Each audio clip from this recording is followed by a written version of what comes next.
नमस्कार दोस्तों, ये है टेस्ट सीरीज 6। ठीक है। जैसा कि हम जानते हैं कि हम एमपीपीएससी असिस्टेंट रजिस्ट्रार की तैयारी के लिए रोज एक टेस्ट सीरीज को सॉल्व करते हैं। तो ये लगातार हमारी 6वीं टेस्ट सीरीज है जिसमें मैं मल्टीपल क्वेश्चंस देती हूँ। ऐसा नहीं है कि कोई फिक्स जो है यूनिट है जिससे क्वेश्चंस रेज होते हैं। तो ये बहुत ही ज़्यादा रिलेवेंट है आपके अपकमिंग एग्ज़ाम के लिए जो 17 मई को होने वाला है। तो सीरियस होके पढ़ाई करें। रोज़ 10 क्वेश्चंस के लिए 10 मिनट देने भी पड़े तो कोई बात नहीं, क्योंकि मेरे वीडियो घंटों के नहीं होते हैं। सिर्फ जो ज़रूरी है बस उतना ही मैं इस वीडियो में डालकर उसको बंद कर देती हूँ। मैं ज़्यादा लंबे वीडियोस बनाने पे बिलीव नहीं करती हूँ। बट आपसे सिर्फ मेरी एक ही हम्बल रिक्वेस्ट रहती है कि आप लोग देखते तो बहुत ज़्यादा अच्छे से हैं, व्यूअर्स मेरे बहुत अच्छे हैं जो व्यूज़ बहुत अच्छे ले जाते हैं, बट कमेंट और लाइक करने में थोड़ी सी कंजूसी हो रही है। तो आप सभी से मेरा नम्र निवेदन है कि जब आप वीडियो देख रहे हो तब सिर्फ आपको एक लाइक का बटन दबाना है और कमेंट करके बताना है कि आपको टेस्ट सीरीज़ के क्वेश्चंस हैं उसका लेवल कैसा लग रहा है, मॉडरेट है, ज़्यादा टफ है या इररेलेवेंट है ना। कोई ज़रूरी नहीं है कि पॉजिटिव फीडबैक ही हर स्टूडेंट से मैं आशा करूं। तो जैसा भी आप लोग को लगता है कमेंट ज़रूर किया करें। तो चलिए स्टार्ट करते हैं पहले क्वेश्चन के साथ कि निम्नलिखित में से कौन से पहले 3 विश्वविद्यालय हैं जो 1857 के दौरान 3 विश्वविद्यालय थे। निम्नलिखित में से कौन से पहले 3 विश्वविद्यालय थे जो 1857 के दौरान स्थापित किए गए थे। ऑप्शंस हैं कोलकाता, बम्बई दिल्ली, कोलकाता बम्बई मद्रास, बम्बई दिल्ली मद्रास या दिल्ली कलकत्ता मद्रास।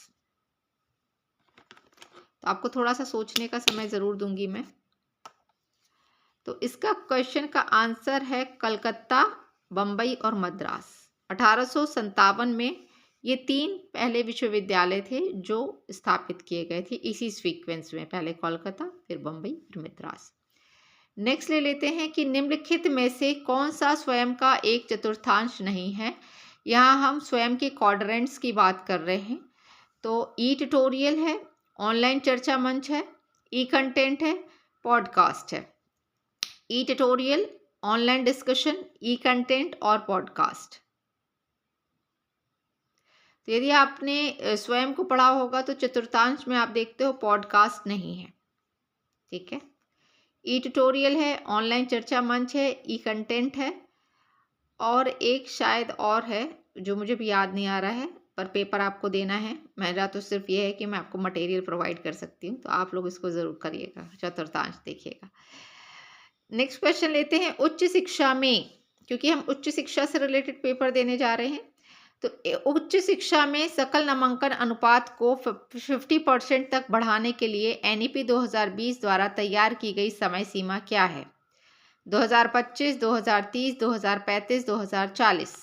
यहाँ GER ग्रॉस एनरोलमेंट रेशियो की बात हो रही है हायर एजुकेशन के लिए, जो हमें 50% तक करना है, लेकिन किस साल तक के लिए है ये, इस टारगेट को हमें किस साल तक अचीव करना है। तो ये है 2035 तक। ठीक है। नेक्स्ट ले लेते हैं।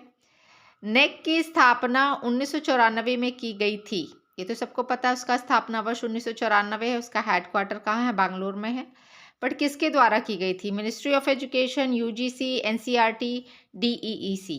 तो ये दोनों तो कंफ्यूजन नहीं होगा, लेकिन यूजीसी और मिनिस्ट्री ऑफ एजुकेशन में होगा। तो UGC is a correct answer. ठीक है। भारत में पहला खुला विश्वविद्यालय किस वर्ष स्थापित किया गया था। 1982, 1985, 1988 या 1989। आंसर है 1982। ओपन यूनिवर्सिटी की बात हो रही है यहाँ पे। ठीक है। मिलेनियम डेवलपमेंट गोल्स को प्राप्त करने का लक्ष्य वर्ष क्या था। 2009, 2012, 2015, 2018। तो ये था 2015। इसके बाद आया था एसडीजी। ठीक है। नेक्स्ट क्वेश्चन ले लेते हैं।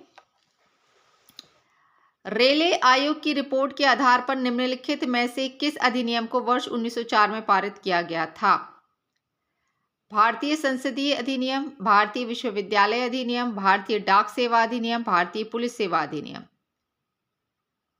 तो यह है भारतीय विश्वविद्यालय अधिनियम, पारित किया गया था 1904 में रेले आयोग की रिपोर्ट के आधार पर। ठीक है। निम्नलिखित में से किसे वैदिक गणित की खोजकर्ता के रूप में जाना जाता है? भास्कराचार्य, श्रीनिवास रामानुजन, शंकराचार्य, भारती कृष्ण तीर्थ या सत्येंद्र बोस? तो most of the student Bhaskaracharya और श्रीनिवास रामानुजन में कंफ्यूज होंगे, but answer is Shankaracharya Bharati Krishna Tirtha. ठीक है। वैदिक गणित की खोज करता है शंकराचार्य भारती कृष्ण तीर्थ। नेक्स्ट ले लेते हैं, भारतीय चिकित्सा आयोग की स्थिति को अस्तित्व में आया था? 4 जुलाई 2020, 24 नवंबर 2022, 26 जनवरी 2023, 25 सितंबर 2020? 25 सितंबर 2020। निम्नलिखित में से कौन सा राष्ट्रीय शिक्षा नीति 2020 का उद्देश्य नहीं है? उच्च शिक्षा में बहुप्रवेश तथा बहुनिर्गमन का प्रावधान, व्यावसायिक शिक्षा के साथ उच्च शिक्षा में सकल नामांकन अनुपात को 2035 तक 50% तक बढ़ाना है, विद्यालयीन शिक्षा के लिए एक नवीन एवं व्यापक राष्ट्रीय पाठ्यक्रम की रूपरेखा की स्थापना करना है, भारत में विद्यालयीन शिक्षा संस्थानों को अनुदान देने एवं निगरानी हेतु विद्यालयीन अनुदान आयोग की स्थापना करना है। इन दोनों में से क्या गलत है? कौन सा गलत होगा इसका ऑप्शन? तो ये चौथा जो है ना, ये गलत है। विश्वविद्यालयीन अनुदान आयोग की बात कहीं नहीं कहीं गई है, बाकी ये सारे तीनों सही हैं। तो मैं 10 क्वेश्चन इसलिए लेकर आती हूँ ताकि आप लोग बोर ना हो। ठीक है। कंटेंट यदि अच्छा लग रहा हो तो कमेंट करके ज़रूर बताइएगा। इसका स्क्रीनशॉट आप लोग चाहें तो ले सकते हैं और इसे रिवाइज ज़रूर करें, है ना। और कमेंट करके ज़रूर बताएं कि आपको ये जो टेस्ट सीरीज़ है ये कैसी लग रही है। ठीक है। आज के लिए इतना ही दोस्तों, थैंक यू।